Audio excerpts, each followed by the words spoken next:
Walk away from that plane and I'll wire you $1 million tonight." The billionaire offered the single dad $1 million to walk away. In front of investors, pilots, and cameras, he treated a grease-stained worker like a problem money could erase. But the single dad didn't argue, beg, or flinch. He answered so calmly the entire terminal seemed to forget how to breathe. Because real worth never needs luxury to prove itself. Before I show you the exact moment when the runway alarms turned that humiliation into the billionaire's worst mistake, stay with me. By the way, where are you watching from? Tell me in the comments below. The hangar lights glowed against polished marble floors meant for executives, not mechanics. Guests in tailored suits leaned over balcony rails to watch the strange standoff on the runway. A child somewhere behind the crowd asked why the worker wasn't taking the money. The answer was standing in oil-stained boots beneath a jet worth more than most neighborhoods. He looked once toward the cockpit windows where frightened faces pressed against glass. Then he looked back at the billionaire and simply shook his head. The silence stretched tight as a cable ready to snap. Elias Rowan wiped his hands slowly on a rag already dark with grease. He wasn't thinking about money. He was thinking about the warning tone still whining inside the jet's avionics bay, and about the fuel lines trembling under pressure nobody else seemed to notice. Across from him, Adrian Vale stood surrounded by people who never heard the word no. The billionaire's smile tightened as cameras drifted closer. "Listen," he said impatiently, lowering his voice but not his arrogance. "Take the offer, step aside, let professionals handle the situation." A murmur rolled through the guests above. To them it looked generous. To Elias it sounded like someone trying to buy time he didn't have. Another alarm chirped from the aircraft, sharper this time. Several pilots exchanged worried glances. The mechanic tilted his head, listening the way musicians listen for the wrong note in an orchestra. He stepped closer to the landing gear despite security moving nervously beside him. "You really should move back," one guard muttered. Elias barely heard him. A faint vibration shivered through the metal frame under his palm. Wrong rhythm. Wrong system cycle, the kind of pattern he hadn't heard since another runway years ago far from cameras and champagne. Behind him, Vale exhaled loudly, patience evaporating. "Last chance," the billionaire said. $1 million for 10 seconds of common sense." Some guests laughed softly. The mechanic straightened and finally faced him fully. Rain began ticking against the glass walls of the terminal above. Inside the cockpit, a woman pounded once against the window. Fear travels faster than jet fuel when people realize something isn't right. Elias felt that wave moving through the hangar. He also knew exactly what came next if nobody interrupted the chain reaction building inside that aircraft. He thought briefly of his daughter waiting upstairs with a paper cup of hot chocolate. Leela believed her dad fixed things. Not just machines, problems, promises. The mechanic inhaled slowly, smelling fuel, rain, and electrical heat mixing together. Then he looked back toward the billionaire who still expected obedience. "No," Elias said quietly. The word carried farther than anyone expected. Up on the balcony, a conversation died mid-sentence. Vale blinked as if recalculating a deal. But this wasn't a negotiation anymore. Another alarm screamed from the aircraft. This time everyone heard it. Elias turned back toward the jet, already moving. Because $1 million couldn't stop what was about to happen, and he was the only person on that runway who knew it. The mechanic grabbed a maintenance ladder and rolled it toward the aircraft's open service panel. Security shouted behind him, but hesitation weakened their voices. They had just watched a worker refuse a fortune. People don't do that unless they know something others don't. Rain thickened outside, tapping the runway lights like nervous fingers. Inside the aircraft, the frightened passengers were starting to shout. The sound carried through the thin metal skin of the jet. He climbed the ladder 2 steps at a time. Behind him, Vale watched the mechanic reach the avionics hatch. For the first time that night, the billionaire didn't look powerful. He looked uncertain. Because the man he tried to buy was now the only one moving toward the danger, and somewhere above the balcony crowd began to realize the same thing. The quiet single dad they laughed at might be the only person who could save them all, but none of them yet understood why his answer had silenced the room. They were about to. When the panel opened, everything changed in that instant. The avionics hatch creaked open under Elias's grip, rainwater sliding down the metal panel as he lifted it. Inside the compartment, a maze of cables glowed faintly beneath warning lights blinking in uneven rhythm. The sound he'd heard earlier, the subtle vibration, was louder now, like a heartbeat skipping in a body under stress. Behind him, voices rose across the runway. Hey, you can't just open that." One airport technician shouted. Elias leaned closer, ignoring the panic. His fingers brushed along a cluster of connectors, feeling the temperature through thin rubber gloves. Too hot. Way too hot. From the balcony above, Adrian Vale's irritation had hardened into disbelief. What exactly does he think he's doing? The billionaire demanded. One of the aviation consultants beside him adjusted his glasses nervously. He might be checking the avionics relay, the man muttered. Vale scoffed. A ground mechanic? But the consultant didn't answer. Because the mechanic wasn't moving like someone guessing. He was moving like someone remembering. Below, Elias traced a cable path deeper into the panel. A warning tone pulsed through the aircraft again, shrill, insistent. He muttered under his breath. "Yeah, I hear you." Footsteps approached quickly. 2 airport engineers rushed across the slick runway carrying diagnostic tablets. One of them shouted up to him. "Sir, you need to step down. That system's controlled through the cockpit." Elias glanced over his shoulder. Then why are the cockpit alarms cycling through 3 different failures? The younger engineer froze. What? The mechanic tapped the side of the open panel. Hydraulic pressure alert, then avionics relay, then fuel line imbalance. He paused. That order shouldn't happen unless something upstream is overheating. The 2 engineers exchanged a confused look. From the balcony, Vale folded his arms impatiently. "This is ridiculous," he snapped. "Get him off that ladder." Security started toward Elias. But just as they reached him, the jet shuddered. A deep metallic tremor rippled through the fuselage. Inside the cockpit, someone screamed. The engineers looked at each other again, this time pale. One whispered, "That shouldn't happen during startup." Elias didn't turn around. Exactly. He reached deeper into the avionics bay, carefully adjusting a relay connection. The trembling eased slightly. Above, murmurs spread across the wealthy guests gathered along the glass railing. They had come for champagne and charity speeches. Instead, they were watching a mechanic stabilize a multi-million-dollar jet. Vale frowned, sensing the shift in the room.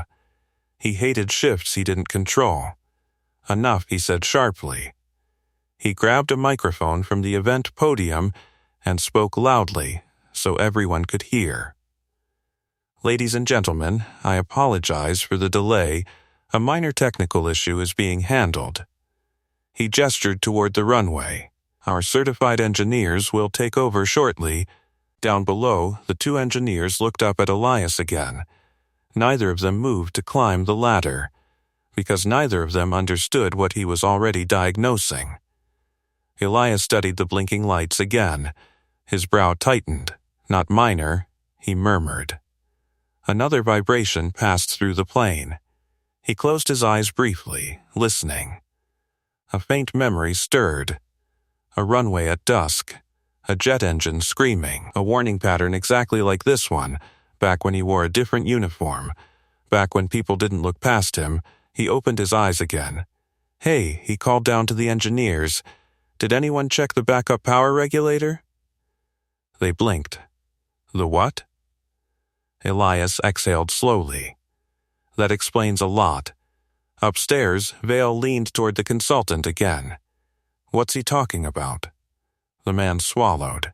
"If the backup regulator overheats, it can send conflicting signals through the entire avionics system." Vale frowned. And the cockpit alarms won't know which failure is real." The billionaire's confidence faltered for half a second. Below, Elias carefully unclipped a cable bundle. A faint spark snapped inside the panel. The engineers jumped back. "Whoa." But the mechanic just nodded. "There you are." He tightened the connection and wiped rain from his forehead. The plane's warning tone shifted pitch. For a moment, just a moment, the alarms stopped. Silence rippled through the runway. Passengers inside the cockpit leaned toward the windows in confusion. On the balcony above, people held their breath. Vale stared down at the mechanic. What did he just do? The consultant whispered, "Stabilize the relay cycle." Vale blinked. "But you said only avionics engineers." "I did." The billionaire's gaze returned to Elias. For the first time that night, uncertainty flickered behind his confident expression. Because the mechanic he'd tried to buy off was now the only person who seemed to understand the aircraft. Down on the ladder, Elias closed the panel halfway but didn't seal it. The temporary fix wouldn't last. He knew that. And if the engineers couldn't find the overheating regulator soon, the alarms would come back worse. He climbed down from the ladder. Rain dripped from the jet's wings, splashing against the runway lights. The two engineers stepped toward him carefully. "How did you know where to look?" one asked. Elias shrugged. "Pattern recognition." The younger one frowned. You work ground maintenance." "Yep, but that kind of diagnosis usually takes." He stopped mid-sentence. Because he realized something. Elias hadn't used a scanner, hadn't checked a tablet. He'd done it by listening. The mechanic glanced up toward the balcony where his daughter stood beside the railing. Leela raised a small fist in quiet encouragement. He smiled faintly. Then he turned back to the jet. "All right," Elias said. "Now we need to find what's cooking that regulator before it melts." The engineers stared at him. And for the first time that night, they didn't see a mechanic. They saw someone leading the response. And far above them, Adrian Vale realized something even more unsettling. The man he offered $1 million to walk away hadn't even started fixing the real problem yet. Rain slid down the runway lights in long silver lines as the mechanic stepped away from the ladder. The temporary silence inside the aircraft lasted only a few seconds before another warning tone flickered faintly through the metal skin. Not loud yet, but threatening. The two engineers stood beside him, waiting. They didn't even realize they were waiting for instructions. Elias crouched near the aircraft's front landing gear and pressed his palm lightly against the metal housing again. There it was. The vibration hadn't disappeared. It had only slowed. "Regulator's still heating," he said quietly. The younger engineer rubbed the back of his neck. "But the diagnostics show stable power now." "Diagnostics read signals," Elias replied. "Heat doesn't always send signals until it's too late." The older engineer squinted at him. "How long have you been doing this?" Elias shrugged without looking up. "Long enough." Up on the balcony, Adrian Vale watched the scene with a tightening jaw. People around him were whispering now. And none of those whispers sounded impressed with him. They said he's just maintenance. "I heard he fixed the alarms already. Why would a mechanic know avionics like that?" The billionaire hated speculation when it wasn't about his success. He turned sharply toward the consultant beside him. "Why are my engineers standing around while that man plays hero?" The consultant hesitated. They might be, assessing his findings. Vale's voice dropped lower. I didn't hire them to assess mechanics. Below, Elias stood and wiped rain from his hands again. He walked slowly along the side of the jet, eyes scanning each access panel like a man reading familiar terrain. The engineers followed without realizing they had fallen into step behind him. A few security guards trailed farther back, uncertain what their role even was now. The mechanic stopped beside a smaller hatch near the wing root. He crouched again and listened, not with equipment, with instinct. A faint ticking sound echoed behind the metal, too rhythmic, too steady. He exhaled. Found you. The younger engineer blinked. You can hear the regulator from here? Not the regulator, Elias said. The coolant pump that's supposed to keep it from overheating. He tapped the hatch lightly. It's stalling every few seconds. The older engineer frowned. That pump should have a failover, exactly. He stood and looked directly at them. So if the backup didn't kick in, the younger one's eyes widened. The system thinks everything's fine. While the regulator cooks itself alive, Elias finished. Above them, the balcony doors slid open. Vale had decided watching from a distance wasn't enough. He strode onto the rain-slick viewing platform surrounded by assistants. The billionaire leaned over the railing. You. Elias didn't look up immediately.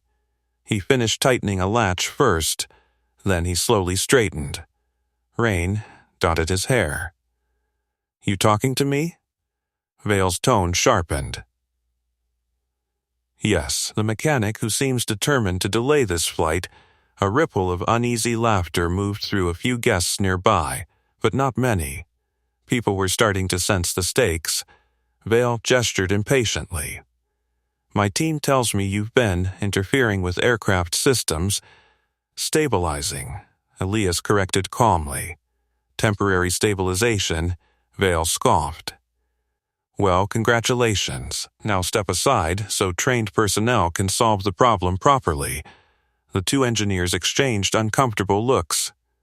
Because they weren't sure they could. Elias glanced toward the cockpit windows. Inside, passengers still looked frightened. One small child was crying. The sound carried faintly through the rain. He looked back up at the billionaire. Your coolant pump is failing. Vale blinked. What? If we don't replace or bypass it, Elias continued evenly, the regulator will overheat again in about 10 minutes. The consultant beside Vale leaned forward quickly. That actually aligns with the earlier relay spike. Vale stared at him. You're agreeing with the mechanic now? I'm agreeing with the data. Down on the runway, Elias pulled a wrench from the pocket of his work belt. He spun it once in his hand, absent-mindedly. Pumps behind this panel, he said. But getting to it means cutting power to two systems first. The younger engineer swallowed. That would shut down the cockpit display for about 30 seconds, Elias said. Unless someone reroutes auxiliary current manually, the engineer blinked again. That's a military-level workaround. Elias didn't answer. Up on the balcony, Vale folded his arms. I'm not authorizing random mechanics to start cutting power to my aircraft. The rain intensified. The jet shuddered again. This time the warning tone returned with a sharper scream. Everyone flinched. The consultant's voice rose nervously. The regulator temperature is climbing again. Vale's confident posture stiffened. Below, Elias looked back at the panel calmly. Clocks running, the two engineers stared between him and the jet. Because they understood something now. None of them had time to argue about titles. They only had time to fix the plane. And right now the only person who seemed to know exactly how to do that was the man Vale had tried to pay to walk away. Elias knelt beside the hatch and placed the wrench against the bolts. Behind him the runway lights flickered against the rain. Above him the billionaire hesitated. because if the mechanic was right, the next 10 minutes might decide whether that jet left safely or exploded right there on the runway. The alarm returned like a scream tearing through metal. Passengers inside the cockpit jerked back from the windows as the warning lights burst into a frantic strobe again. The jet shuddered harder this time, a deep vibration rolling through the fuselage like thunder trapped under steel. On the balcony above, the consultant grabbed the railing. The regulator temperature just spiked again. Adrian Vale's jaw tightened. Below, Elias didn't look surprised. He tightened his grip on the wrench and began loosening the bolts on the panel covering the coolant system. 1, 2, 3. Rainwater slid down his sleeves as he worked quickly but without panic.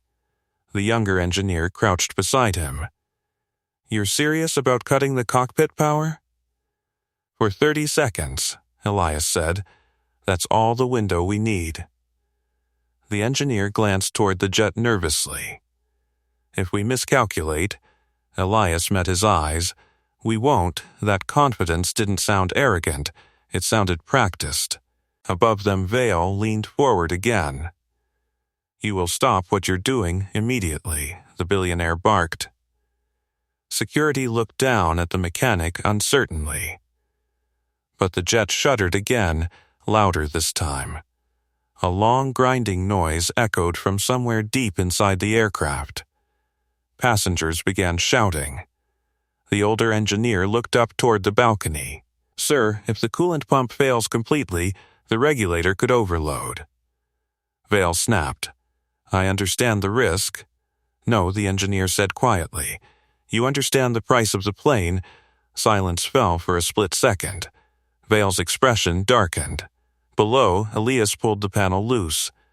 Steam hissed faintly from inside the compartment. The younger engineer recoiled. "That's overheating already." "Exactly," Elias said. Inside the cavity, the coolant pump vibrated violently against its mounting bracket, jerking every few seconds like a heart struggling to beat. The mechanic studied it for a moment. Then he sighed. "Pump's dying. Can we replace it?" The younger engineer asked quickly.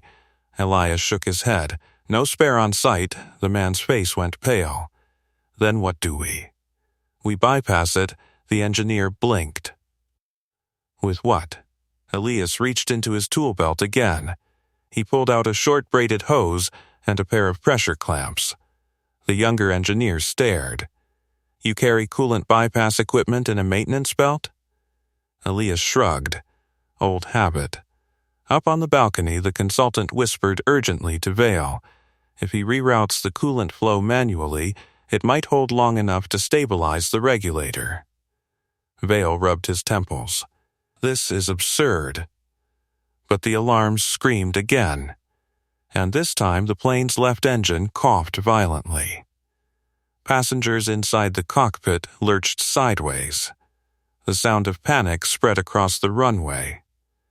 The billionaire looked down at the mechanic again. For the first time that night, he didn't see a stubborn employee.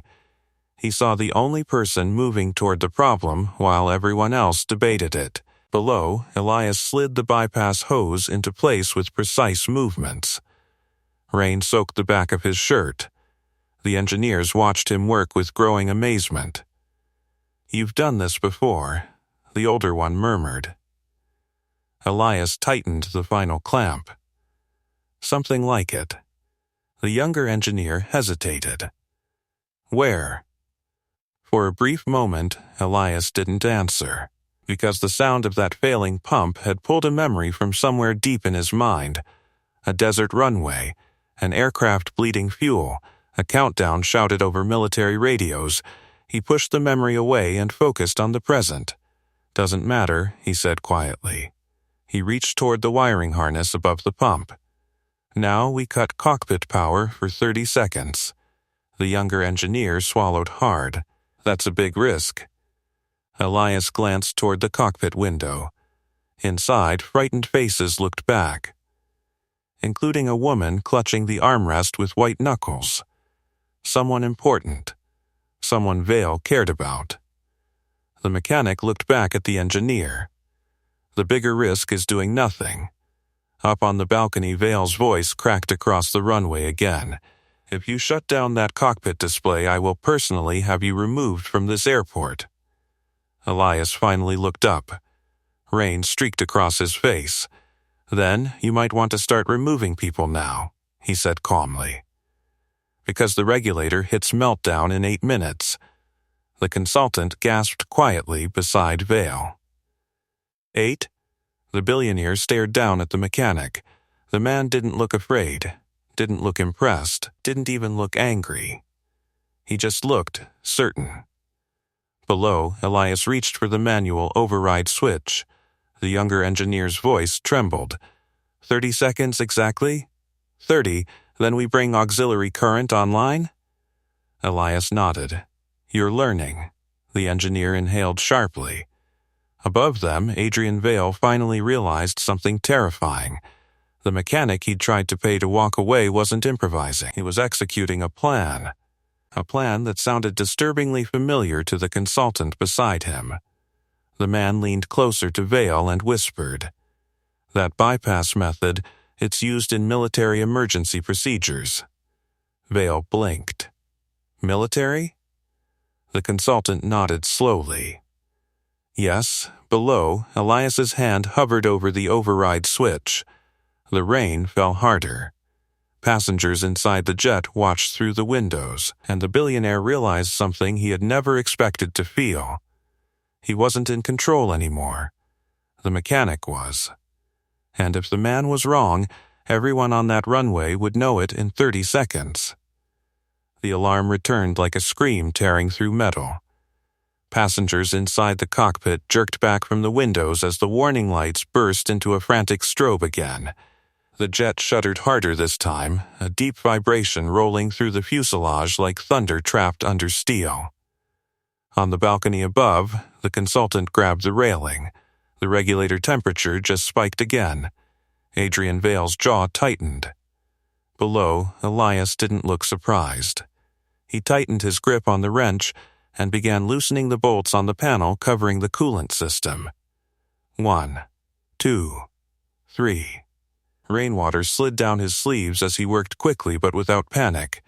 The younger engineer crouched beside him. You're serious about cutting the cockpit power? For 30 seconds, Elias said. That's all the window we need. The engineer glanced toward the jet nervously. If we miscalculate, Elias met his eyes. We won't. That confidence didn't sound arrogant. It sounded practiced.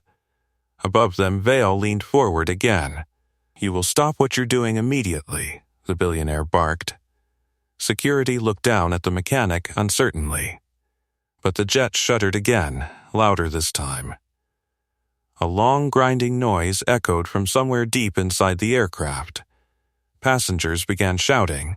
The older engineer looked up toward the balcony.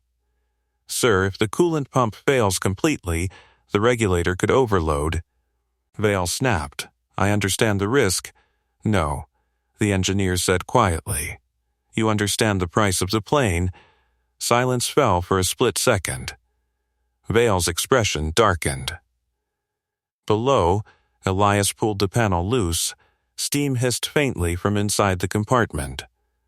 The younger engineer recoiled. That's overheating already. Exactly, Elias said. Inside the cavity, the coolant pump vibrated violently against its mounting bracket, jerking every few seconds like a heart struggling to beat. The mechanic studied it for a moment. Then he sighed. Pump's dying. Can we replace it? The younger engineer asked quickly. Elias shook his head. No spare on sight, the man's face went pale. Then what do we? We bypass it, the engineer blinked. With what? Elias reached into his tool belt again. He pulled out a short braided hose and a pair of pressure clamps. The younger engineer stared. You carry coolant bypass equipment in a maintenance belt? Elias shrugged. Old habit. Up on the balcony, the consultant whispered urgently to Vale. If he reroutes the coolant flow manually, it might hold long enough to stabilize the regulator. Vale rubbed his temples. This is absurd. But the alarm screamed again, and this time the plane's left engine coughed violently. Passengers inside the cockpit lurched sideways. The sound of panic spread across the runway. The billionaire looked down at the mechanic again. For the first time that night, he didn't see a stubborn employee. He saw the only person moving toward the problem while everyone else debated it. Below, Elias slid the bypass hose into place with precise movements. Rain soaked the back of his shirt. The engineers watched him work with growing amazement. "You've done this before," the older one murmured. Elias tightened the final clamp. "Something like it." The younger engineer hesitated. "Where?" For a brief moment, Elias didn't answer, because the sound of that failing pump had pulled a memory from somewhere deep in his mind. A desert runway, an aircraft bleeding fuel, a countdown shouted over military radios. He pushed the memory away and focused on the present. "Doesn't matter," he said quietly. He reached toward the wiring harness above the pump. "Now we cut cockpit power for 30 seconds. The younger engineer swallowed hard. "That's a big risk." Elias glanced toward the cockpit window. Inside, frightened faces looked back, including a woman clutching the armrest with white knuckles. Someone important. Someone Vale cared about. The mechanic looked back at the engineer. "The bigger risk is doing nothing." Up on the balcony, Vale's voice cracked across the runway again. "If you shut down that cockpit display, I will personally have you removed from this airport." Elias finally looked up. Rain streaked across his face. "Then you might want to start removing people now," he said calmly. "Because the regulator hits meltdown in 8 minutes." The consultant gasped quietly beside Vale. 8? The billionaire stared down at the mechanic. The man didn't look afraid, didn't look impressed, didn't even look angry. He just looked certain. Below, Elias reached for the manual override switch. The younger engineer's voice trembled. 30 seconds exactly? 30. Then we bring auxiliary current online? Elias nodded. "You're learning." The engineer inhaled sharply. Above them, Adrian Vale finally realized something terrifying. The mechanic he'd tried to pay to walk away wasn't improvising. He was executing a plan that sounded disturbingly familiar to the consultant beside him.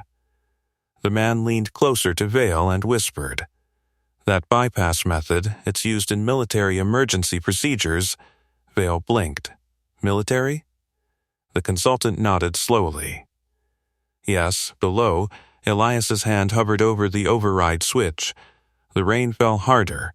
Passengers inside the jet watched through the windows, and the billionaire realized something he had never expected to feel. He wasn't in control anymore. The mechanic was. And if the man was wrong, everyone on that runway would know it in 30 seconds. The mechanic's thumb hovered over the manual override switch. Rain hammered against the fuselage now, drumming across the runway like a warning clock ticking down. The alarms inside the aircraft pulsed again, louder, angrier. "Ready?" Elias asked quietly. The younger engineer nodded, though his face had gone pale. "The cockpit display will go dark," he said into his headset, voice shaking slightly. "Stand by for manual auxiliary routing." Inside the jet, the pilot's voice crackled faintly through the open channel. "Say again, why are we cutting power?" Elias spoke toward the headset without raising his voice. "Because your regulator's about to melt." Silence answered him. Then the pilot muttered something that sounded like a prayer. Elias looked at the engineer one last time. 30 seconds. The man swallowed hard. 30. Elias flipped the switch. Instantly, the cockpit lights vanished. Every screen went black. Inside the jet, passengers gasped as the control panels died at once. On the balcony above, guests recoiled. What just happened? Did the plane lose power? Is that supposed to happen? Adrian Vale gripped the railing. What did he just do? The consultant beside him leaned over the glass. He cut cockpit systems to relieve the regulator load. Vale snapped. That sounds incredibly dangerous. Only if the auxiliary current doesn't come back online in time. Down below, the younger engineer was already moving. His hands flew across a portable power terminal attached to the aircraft's underside. Auxiliary reroute. Reroute. The screen flickered. 10 seconds. Inside the cockpit, the pilot's voice came over the headset again. We've lost all display. Working on it, the engineer muttered. 15 seconds. The regulator housing inside the panel hissed as coolant rushed through Elias's newly installed bypass line. He leaned closer, listening. The vibration had slowed, but not enough yet. 20 seconds. The engineer slapped a cable connection into place. Come on, 25. Up on the balcony, Vale felt his heart pounding harder than he liked. He had built companies worth billions, controlled markets, controlled rooms. But right now everything depended on a mechanic with a wrench. 28 seconds. Then the cockpit screens flared back to life. Inside the aircraft, the pilot shouted. Displays restored. A cheer burst from the passengers inside. Down on the runway, the younger engineer sagged with relief. It worked. Elias nodded once. But he didn't celebrate. He was still staring at the regulator housing. The hiss had softened, the metal glow fading slowly, but not completely. The older engineer crouched beside him, temperatures dropping. Good, Elias said, but not fast enough. Both engineers froze. What do you mean? The mechanic pointed at the regulator casing. Damage already started. The younger one looked at the temperature reading again. If it overheats again, Elias finished the sentence calmly. The entire avionics system could cascade. Above them, Vale felt the room shift again. First, the mechanic stabilized the plane. Now he was the only one explaining what might happen next. The billionaire hated losing narrative control. He turned sharply to the consultant. You said he fixed it. I said he bought time. How much time? The consultant hesitated. Maybe 5 minutes. Vale exhaled sharply. This is unbelievable. Down on the runway, Elias tightened the last clamp on the bypass hose. All right, he said. Now we deal with the real problem. The engineers looked at him. We thought that was the problem. Elias wiped his hands again. That was the symptom. He tapped the regulator housing. Something upstream overheated this system in the first place. The younger engineer frowned, but diagnostics didn't show anything. Because diagnostics read electrical signals, Elias replied. Not mechanical stress. The man stared at him. You're saying a mechanical failure started all this? Elias nodded toward the engine mount.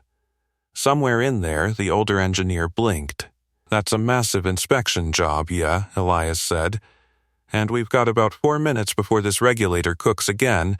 Both engineers looked toward the engine. Then back at him. Where do we even start? Elias stepped toward the engine housing slowly. Rain splashed against the metal cowling. He closed his eyes briefly and listened again. The same way he had earlier. The rhythm of the jet, the hum of systems fighting each other.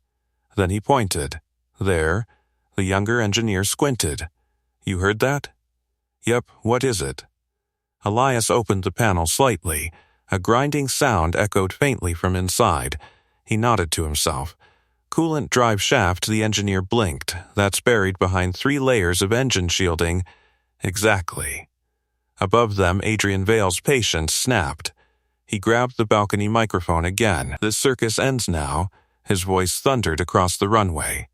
You've had your moment, mechanic. He pointed down toward Elias. Step away from the aircraft immediately. The runway fell silent. Rain still falling. Passengers watching. Engineers frozen. The mechanic slowly straightened. Then he looked up at the billionaire again. Can't, Vale's voice sharpened. And why not? Elias gestured toward the open engine panel. Because your coolant drive shaft is failing. The consultant gasped beside Vale. The billionaire blinked. What does that mean? Below, Elias answered calmly. It means the real problem isn't fixed yet. The rain poured harder across the runway. And somewhere inside the jet the damaged shaft groaned again, a sound that meant the next failure was already coming. The grinding sound from inside the engine compartment grew louder. Not enough for the crowd on the balcony to notice, but loud enough for the three men crouched beside the aircraft to feel it vibrating through the metal. The younger engineer swallowed. That shaft drives the coolant circulation system, he said slowly. Yeah, Elias replied. And if it snaps? The mechanic didn't soften the truth. The regulator overheats again. The older engineer frowned. That would trigger the avionics cascade you mentioned. Elias nodded once. Exactly. Up on the balcony, Adrian Vale lowered the microphone, frustration simmering in his chest. The consultant beside him spoke quietly. If the drive shaft fails, the regulator meltdown could disable navigation and engine systems simultaneously. Vale stared down at the runway. Can it be repaired? The consultant hesitated. Normally, no. That's a hangar-level repair. Vale exhaled sharply. But we're not in a hangar. Below, the mechanic leaned deeper into the engine housing. Rainwater slid along the metal cowling as he traced the vibration with his fingertips. The shaft wasn't broken yet, but the bearing supporting it had already warped. Another few minutes, and the friction would destroy it. The younger engineer crouched closer. You really think you can reach it? Elias nodded toward the shielding layers. If we remove 2 panels and loosen the drive bracket, maybe. The engineer blinked. That's still buried behind turbine housing. Yep. And the tools for that aren't exactly. Elias held up the wrench in his hand. Close enough, the 2 engineers stared at him. Because this sounded less like a guess and more like someone recalling a procedure. The older engineer finally asked the question sitting in both their minds. You ever worked on military aircraft? Elias didn't answer immediately. He reached into the engine compartment and gently rotated the coolant shaft by hand. The grinding worsened slightly. Yep, he said quietly. Both engineers froze. What kind? Elias stepped back from the engine and wiped his hands again. The rain had soaked his sleeves completely now. Avionics and emergency systems. The younger engineer blinked. That's specialized work. Was, Elias corrected. Above them, the consultant leaned closer to the railing. He just confirmed it, the man whispered. Vale frowned. Confirmed what? That he's former military avionics. The billionaire's eyes narrowed. You're telling me the mechanic I offered $1 million to leave is an aircraft systems specialist? Former one. Vale looked back down at the runway again. Below, Elias was already loosening the outer engine panel bolts. Metal clanked softly as the panel shifted. The younger engineer stepped closer. Why would someone with that background be doing ground maintenance? The mechanic shrugged. Life. The older engineer tilted his head. That's not much of an explanation. Elias smiled faintly. It's the honest one. The panel came loose. Hot air rushed out of the compartment. The grinding noise grew clearer now. Definitely the shaft, definitely close to failure. The younger engineer crouched beside him again. You think we can stabilize it? Elias leaned inside, studying the warped bearing. For a moment his expression changed, not fear, calculation. He had seen this failure before, in places where failure meant much worse than a delayed flight. He exhaled slowly. We don't stabilize it. The engineer blinked. Then what? We hold it together long enough for the regulator to cool. The older engineer frowned. That's not a repair. No, Elias agreed. It's survival. Above them, Adrian Vale watched the mechanic reach deeper into the engine assembly. The billionaire's confidence had thinned into something unfamiliar. Uncertainty. Because the man below wasn't arguing anymore. He was solving. The consultant spoke again quietly. If he can slow the shaft rotation, the coolant system might hold long enough. Vale rubbed his temple. Then why hasn't anyone else suggested that? The consultant didn't answer immediately.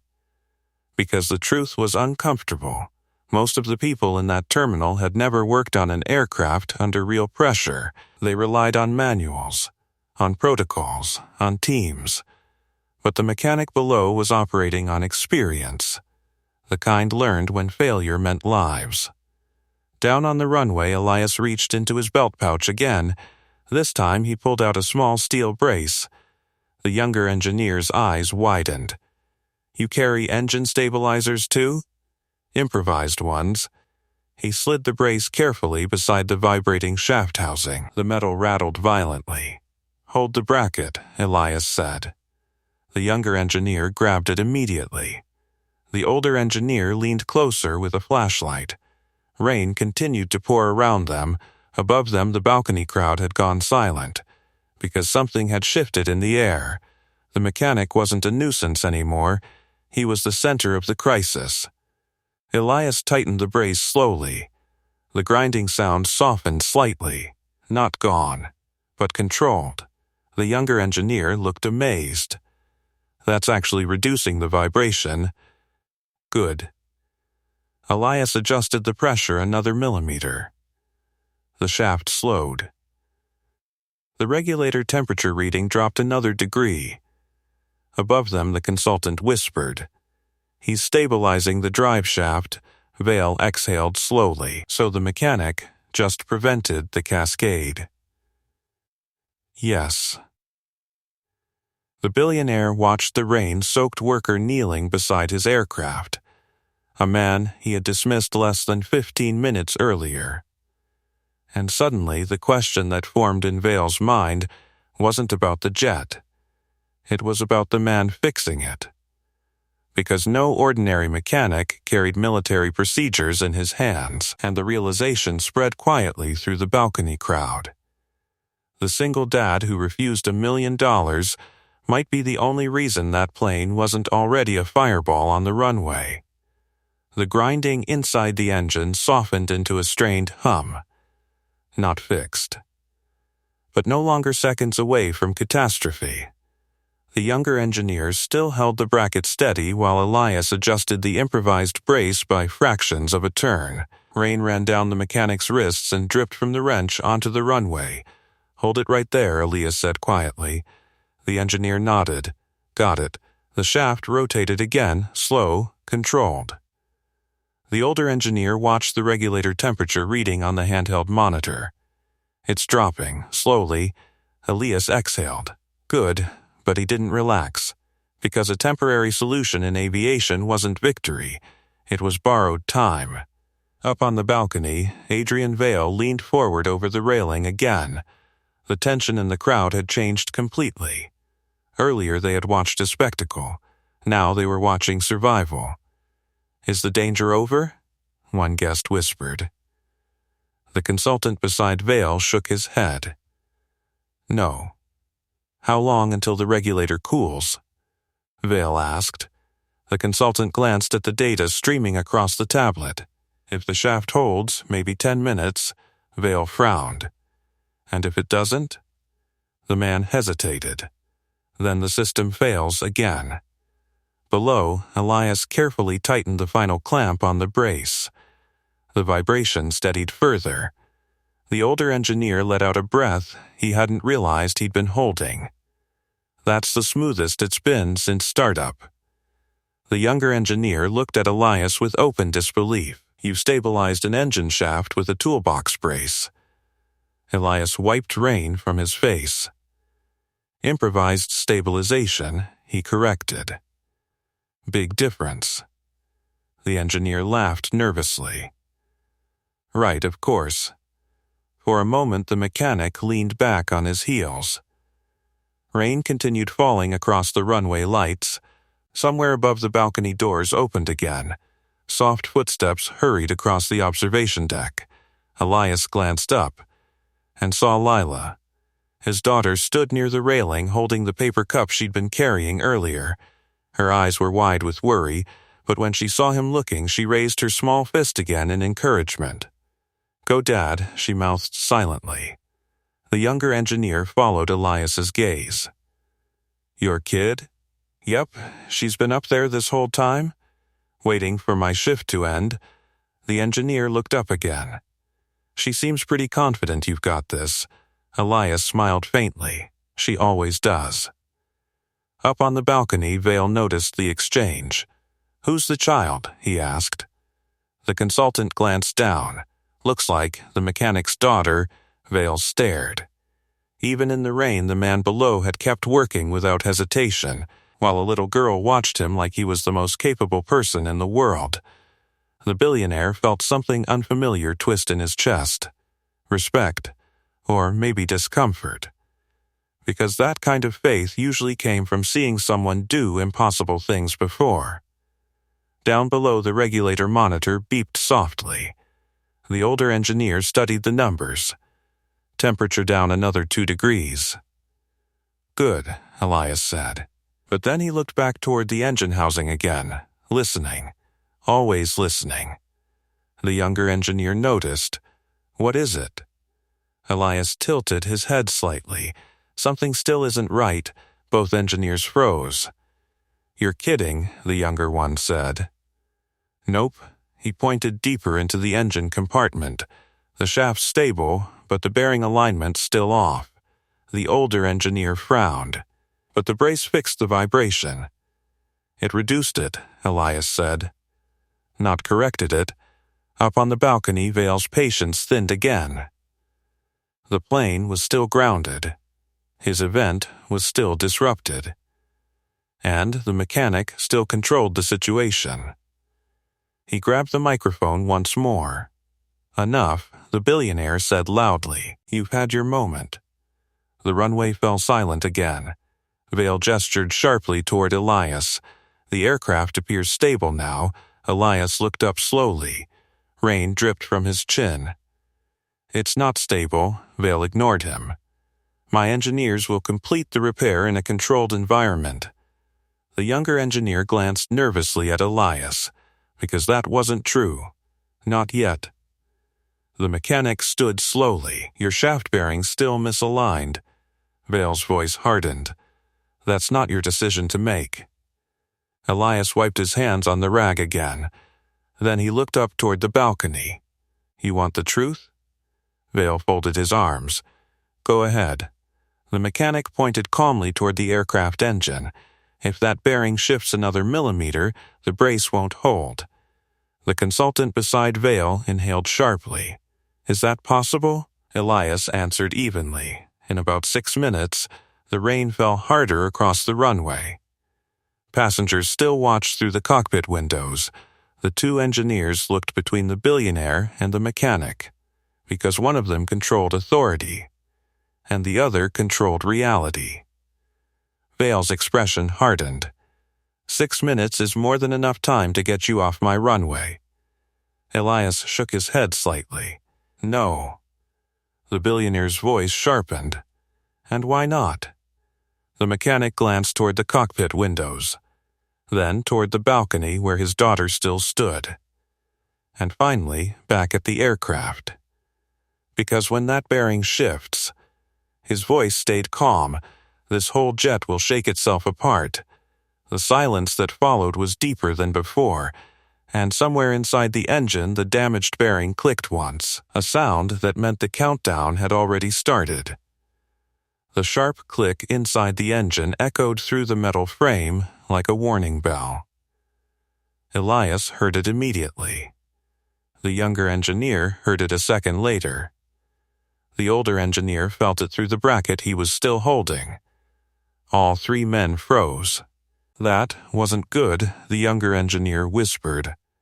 Elias shook his head slowly. No, it wasn't. The brace had slowed the shaft, but the warped bearing inside the engine was still grinding itself into a worse alignment with every rotation.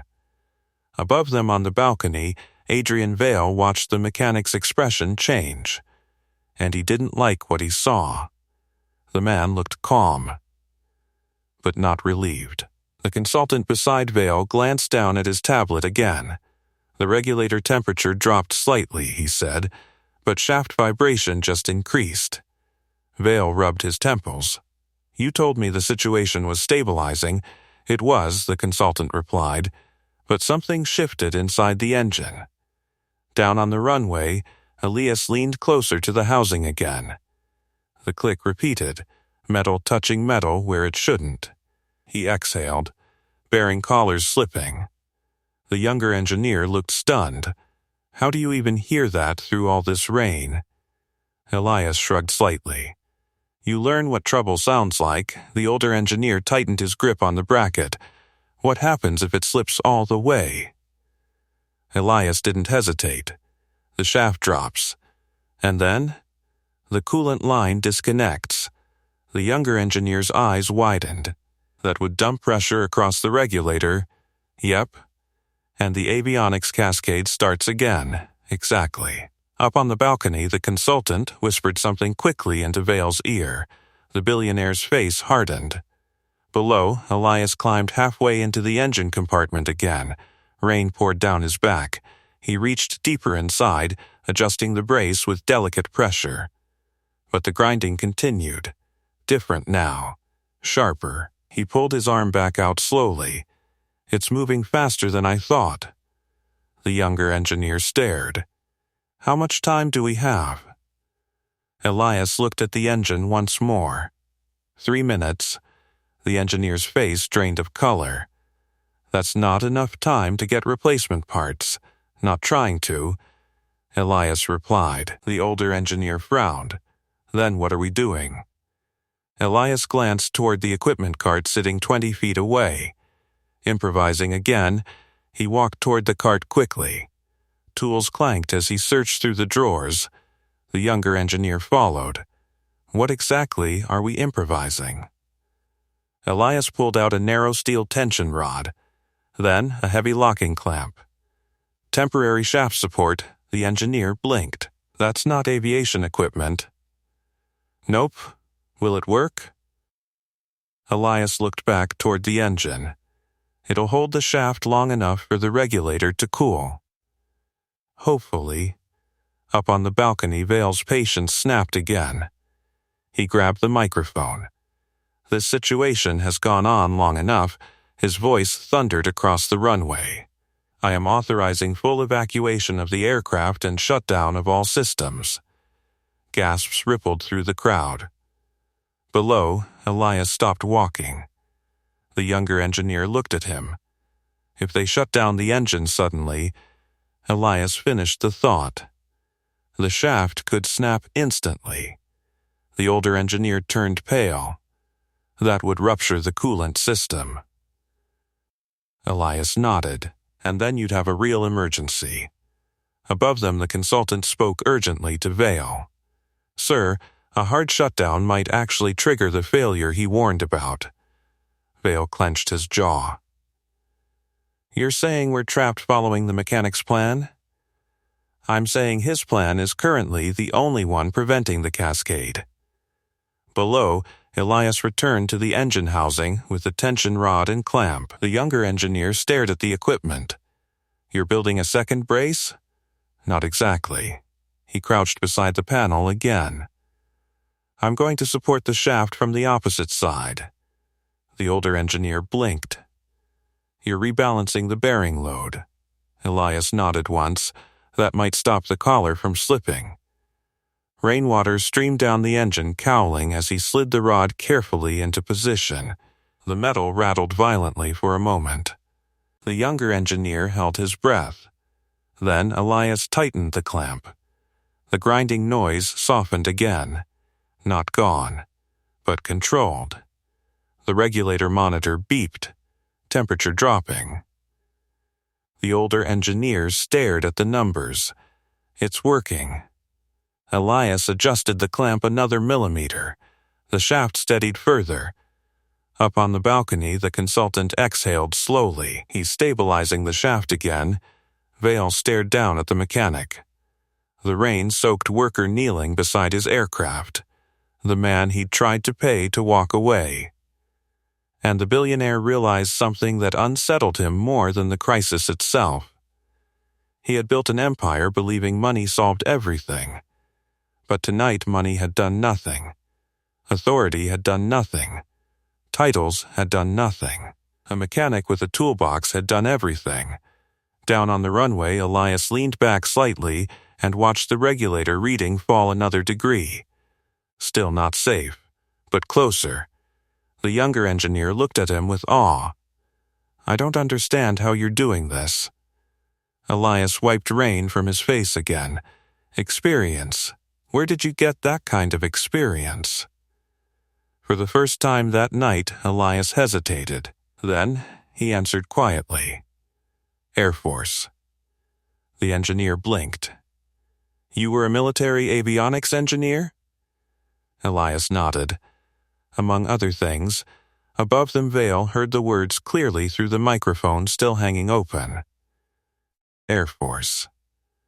The billionaire slowly lowered the device, because suddenly the mechanic's calm confidence made terrifying sense. The man kneeling beside the jet hadn't just learned aircraft systems in a maintenance shop. He had learned them where mistakes cost lives. And that realization spread quietly through the entire balcony. The single dad they watched in the rain wasn't just fixing a plane. He was doing what he had been trained to do under pressure.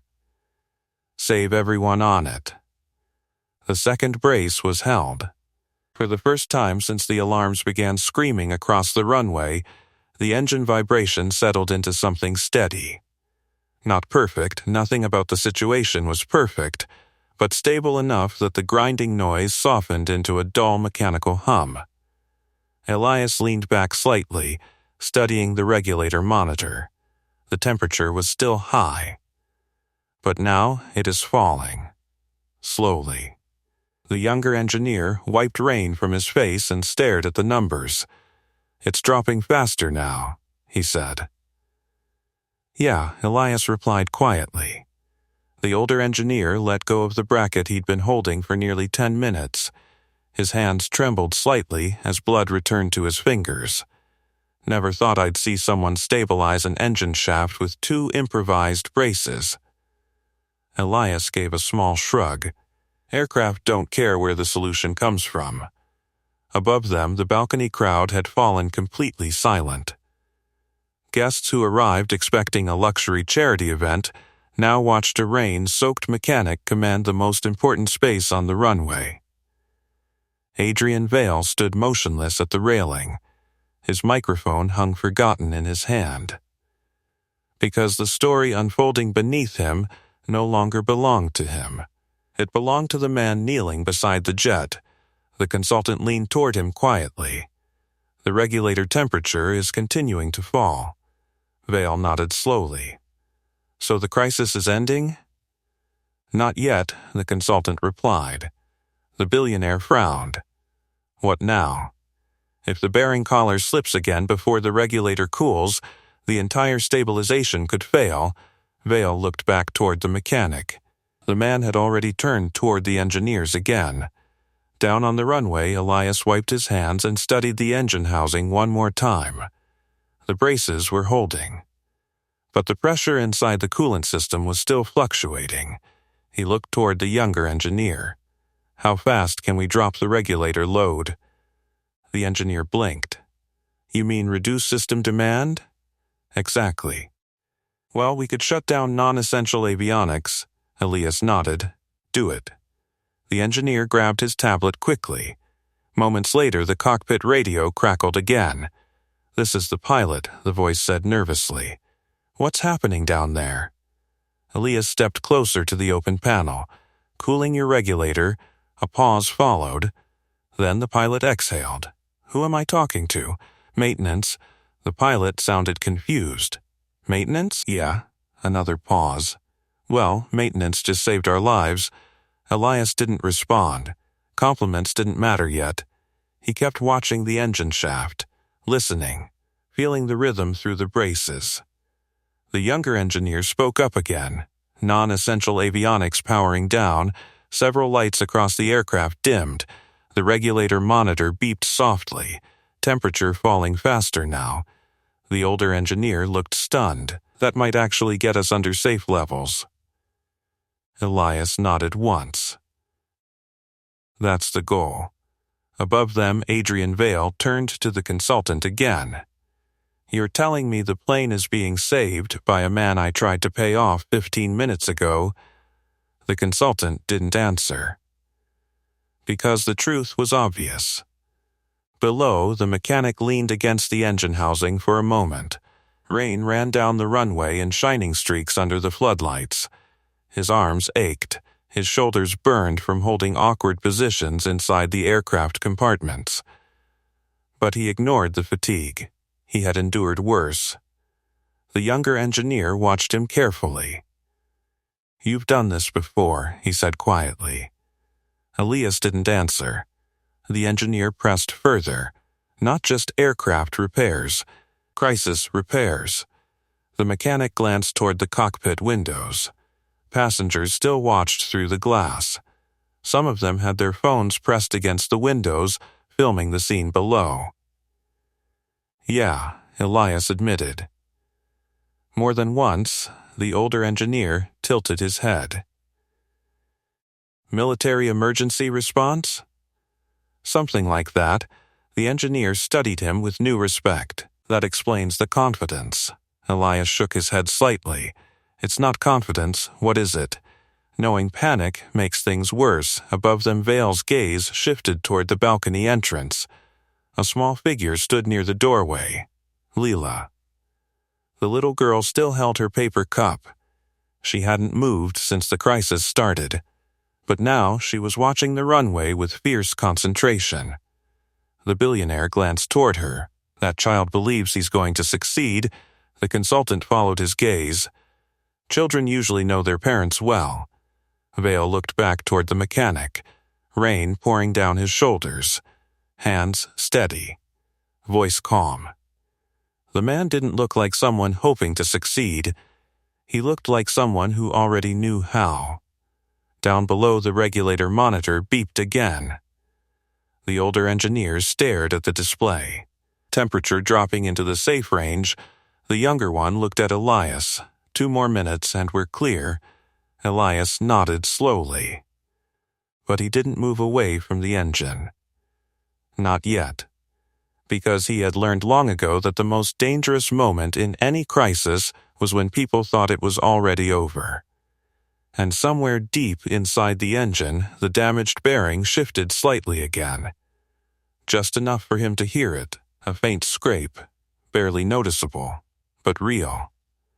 Elias leaned forward instantly. The younger engineer noticed. What is it? The mechanic exhaled slowly. Nothing yet. Then he tightened the clamp another fraction of a turn. Just in case.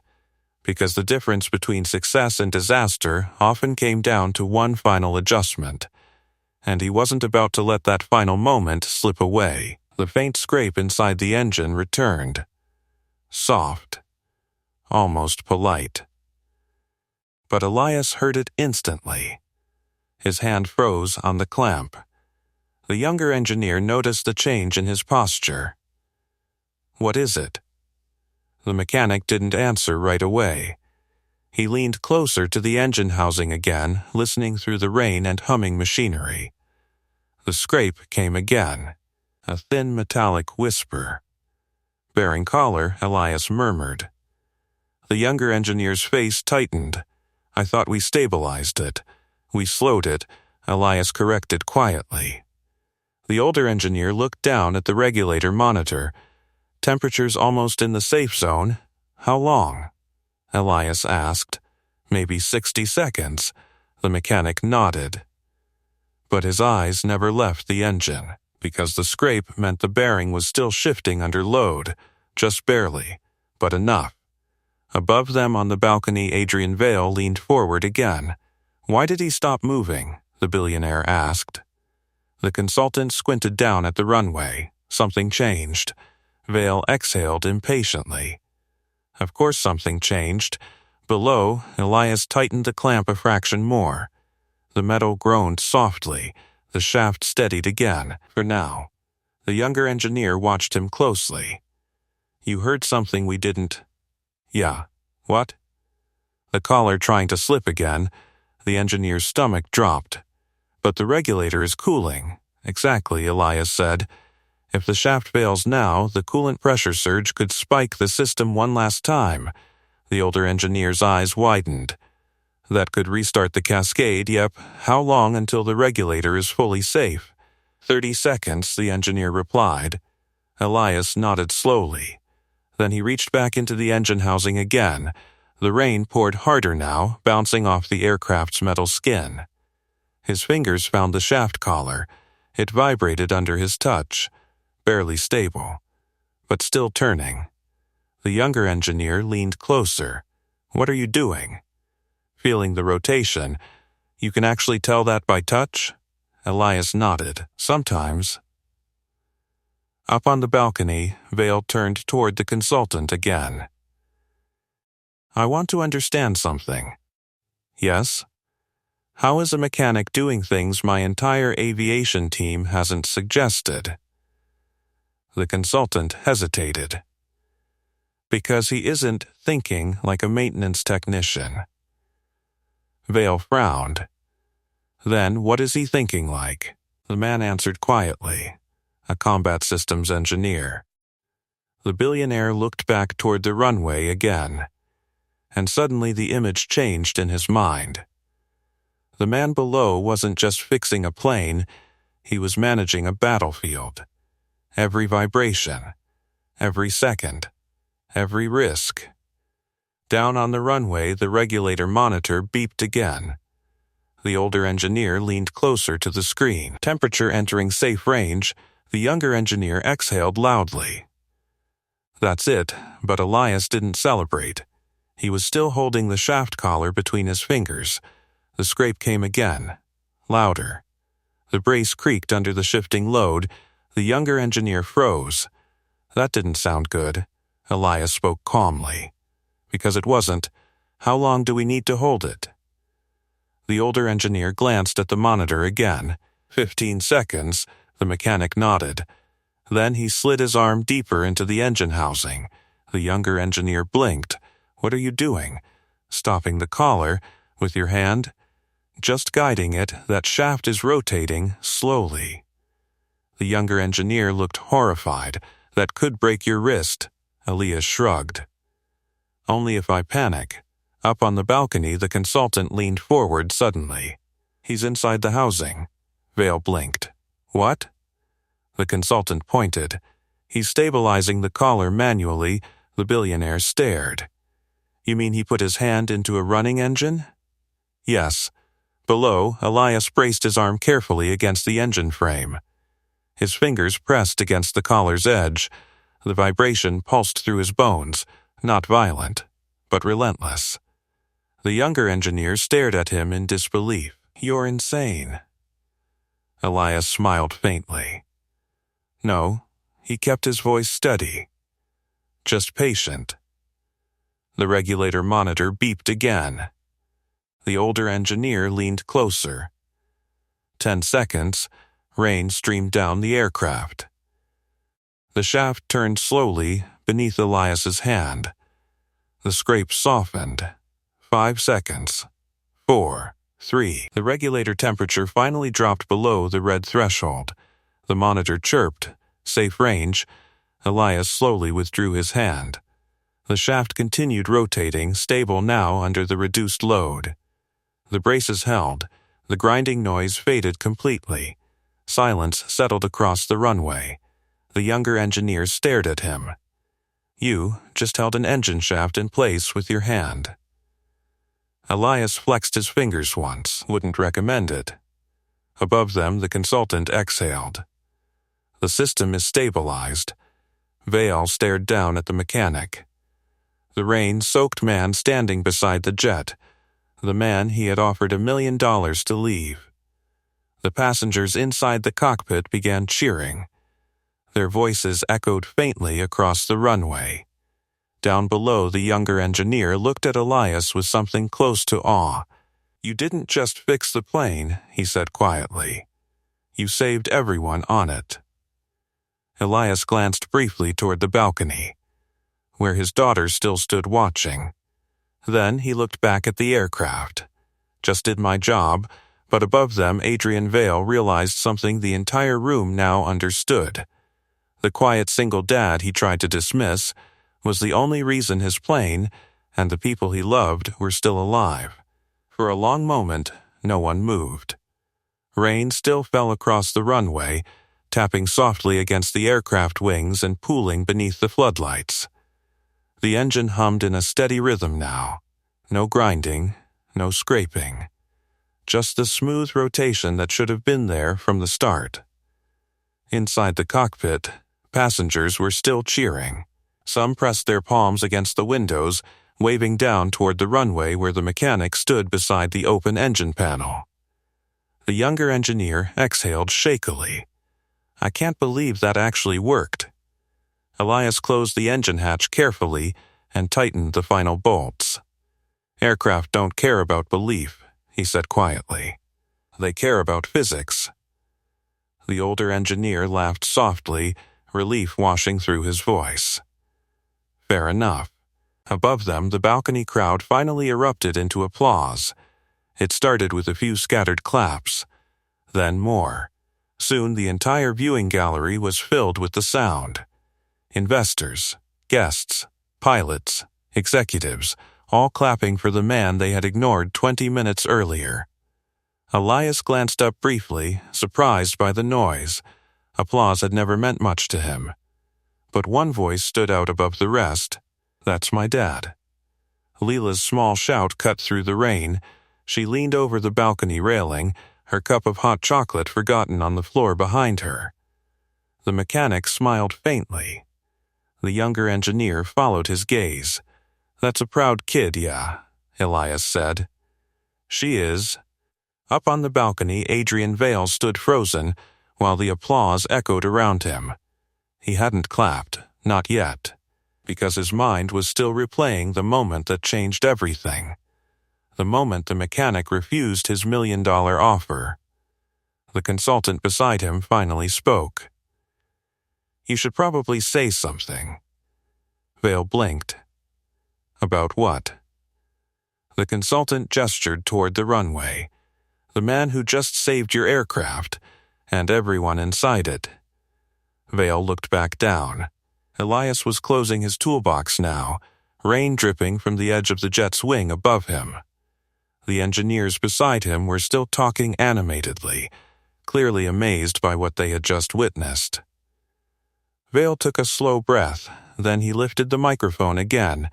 The applause faded as the billionaire's voice carried across the runway. "Ladies and gentlemen." The crowd quieted. Vale looked down at the mechanic. When he spoke again, his voice had lost its earlier arrogance. "The aircraft is now stable." A few people nodded. Passengers inside the cockpit continued cheering. Vale paused. Then he continued. "But let's be honest about something." He gestured toward Elias. "That stability did not come from money." Silence settled across the balcony. The billionaire swallowed once, because saying the next words meant admitting something he had never admitted publicly before. "I offered that man $1,000,000 to walk away from this situation." A murmur rippled through the crowd. Vale continued. "And he refused." He looked directly at Elias now. "In front of all of you." The mechanic stood quietly beside the aircraft, rain dripping from his sleeves. Vale exhaled slowly, and if he had accepted that offer, the billionaire paused. The implication hung heavily in the air. The consultant finished the thought quietly beside him. The plane would have failed. Vale nodded once. Yes, he lowered the microphone slightly, then lifted it again. "So I'd like to correct something I said earlier. The runway was completely silent now. Vale's voice carried clearly through the rain. "That man is not just a mechanic." He gestured toward Elias again. "He is the reason my family and everyone on that aircraft are still alive tonight." A second wave of applause erupted across the balcony, stronger this time. Real. Elias shifted uncomfortably. He wasn't used to being the center of attention. The younger engineer nudged him gently. "You should probably say something." The mechanic shook his head. "Not really my thing." Up on the balcony, Vale continued speaking. "And I also learned something tonight." He paused. The billionaire rarely admitted learning anything. Sometimes the most valuable person in the room. He gestured toward the service area where Elias stood. His standing in the place, no one important thought to look. The applause grew louder again. Leela clapped harder than anyone. Below, Elias finally grabbed his toolbox. The crisis was over. The plane was safe. And his shift was technically finished. He began walking toward the maintenance corridor. The younger engineer called after him. "Wait, where are you going?" Elias shrugged over his shoulder. "Clocking out." The engineer blinked. "You just saved a multi-million-dollar jet." "Yep. And you're just leaving?" Elias nodded. "Kid's been waiting for hot chocolate for an hour." Up on the balcony, Vale watched the mechanic walk away from the runway.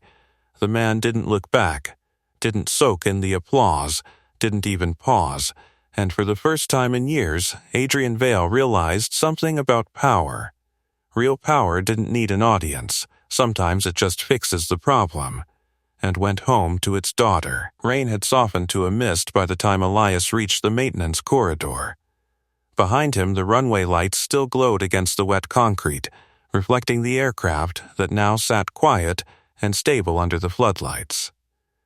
The cheers from the balcony had faded into distant chatter, but the story of what had happened out there was already spreading through the terminal. Inside the corridor, the air smelled faintly of oil and warm machinery. Elias set his toolbox down beside the locker bench and rolled his shoulders once. The tension that had carried him through the last 20 minutes finally began to loosen in his muscles. Footsteps hurried behind him. "Hey." The younger engineer jogged into the corridor, slightly out of breath. "You really weren't kidding, you were just leaving." Elias gave a small shrug. Shifts over, the engineer shook his head in disbelief. "You just stabilized an engine shaft with 2 improvised braces, and your bare hand." "Yeah. And stopped a systems cascade that could have destroyed the aircraft." "Sounds dramatic when you say it like that." The engineer laughed. It was dramatic. He leaned against the locker beside Elias. "So, Air Force avionics? Used to be. What happened?" Elias closed his locker slowly. "Life." The engineer studied him for a moment. "That's the same answer you gave earlier, still the honest one." From the end of the corridor, another set of footsteps approached. Slower this time. Elias didn't need to look to know who it was. Adrian Vale stopped a few steps away. The billionaire wasn't wearing the confident smile he usually carried in front of cameras. He looked thoughtful, maybe even a little humbled. For a moment, none of them spoke. Then Vale cleared his throat. "I suppose I owe you something." Elias picked up his toolbox. "You already offered." Vale shook his head. That wasn't the same thing. The mechanic met his eyes. "No, it wasn't." Vale took another breath. "When I offered you that money, I assumed something." Elias waited. "That everyone has a price." The corridor stayed quiet, except for the faint hum of the airport beyond the walls. "And tonight," Vale continued slowly, "I realized something." "What's that?" "Some people don't." Elias adjusted his grip on the toolbox. "Some things matter more than money," Vale nodded. "Like the passengers on that plane." "Like the passengers on that plane, and like your daughter." The mechanic's expression softened slightly. Yeah, at the end of the corridor, a small pair of footsteps suddenly rushed forward. Dad, Leela ran straight into him, nearly knocking the toolbox from his hand. He laughed quietly and steadied her. Hey, kid. She looked up at him with wide eyes. You fixed the airplane? Looks like it. I knew you would. Elias brushed damp hair from her forehead. Did you now? She nodded fiercely. You always fix things. Vale watched the moment quietly. For a man who spent most of his life negotiating billion-dollar deals, the simple scene in front of him felt strangely powerful. The little girl believed her father could solve impossible problems, and tonight she had been right. Vale reached into his coat pocket. The mechanic noticed immediately. If that's a check, Elias said calmly, don't bother. The billionaire paused. Then he slowly removed his hand again. No. He gave a small smile. I think I finally understand that. The younger engineer looked between them. So what happens now? Vale glanced back toward the runway through the glass doors. The aircraft will be inspected overnight. He turned back toward Elias. And the mechanic who saved it, Elias raised an eyebrow. Gets to go home. The little girl tugged on his sleeve. You promised hot chocolate. Did I? Yep. Well, we can't break that promise. He started walking toward the exit with Lila beside him. Vale called after him once more. Rowan. Elias stopped but didn't turn around. Yes? The billionaire spoke carefully. I offered you $1 million to walk away tonight. Yep, and you refused. Also true. Vale nodded slowly. I'm glad you did. For a second, Elias said nothing. Then he glanced down at his daughter holding his hand. Me too. He pushed open the terminal door. Cool night air drifted inside. The runway lights stretched into the distance. Quiet now. Behind him, Adrian Vale stood in the corridor thinking about everything that had happened. The humiliation. The crisis. And the moment a single calm answer silenced an entire room. Sometimes dignity didn't come from wealth or titles. Sometimes it came from a man in work boots who simply refused to abandon people in danger. And sometimes the most powerful lesson in the room came from the person everyone underestimated. If you enjoyed this story, ask me for the next story title. Subscribe and don't miss our next story. The CEO fired the janitor for sitting in his chair. The board's reaction changed everything. Trust me, you'll feel it. And tell me in the comments, what injustice should we tackle next?